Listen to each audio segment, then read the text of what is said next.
सीमांत अभिकर्मक या सीमांत क्रियाकारक। नाम में ही स्पष्ट है, सीमांत, सीमा तय करे जो। देखिए, जब किसी रासायनिक अभिक्रिया में यदि कोई एक क्रियाकारक, ठीक है, दूसरे क्रियाकारक के लिए आवश्यकता से कम अनुपात में उपस्थित होता है, तो यह आवश्यकता से कम अनुपात वाला क्रियाकारक सीमांत क्रियाकारक कहलाता है।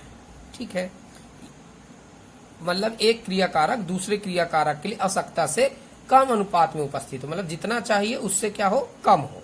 ठीक है, यही सीमांत क्रियाकारक जो है अन्य क्रियाकारकों की सीमा तय करता है। क्या करता है? सीमा तय करता है, और साथ ही यह उत्पाद के उत्पन्न होने की सीमा भी तय करता है।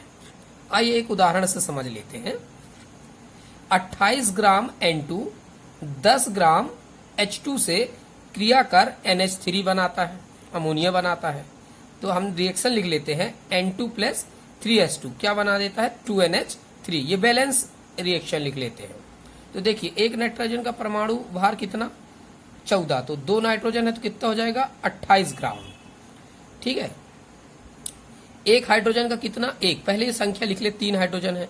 अब एक हाइड्रोजन का परमाणु भार कितना, 1, तो 2 का कितना हो जाएगा, 2, तो 3 गुणे 2 ग्राम बराबर 6 ग्राम।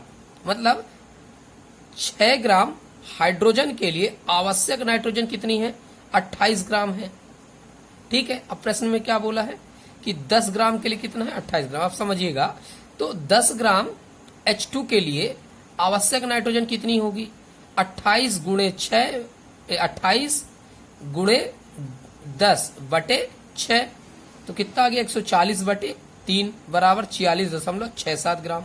तो देखिए, 6 ग्राम के लिए कितना था, 28 ग्राम, तो 10 ग्राम के लिए कितना चाहिए, 46.67 ग्राम, और दिया कितना है कि 28 ग्राम N2 10 ग्राम H2 से क्रिया करती है। तो जब 6 ग्राम के लिए 28 ग्राम है, तो 10 ग्राम के लिए चाहिए इतना, और कितना दिया हुआ है, 28 ग्राम। तो ये 46.67 से 28 ग्राम कम है। तो यहाँ पे चूंकि नाइट्रोजन आवश्यकता से क्या है, कम है, 10 ग्राम के लिए चाहिए 46.67, जबकि यहाँ कितना दी है, 28, मतलब N2 जो है आवश्यकता से क्या है, कम है।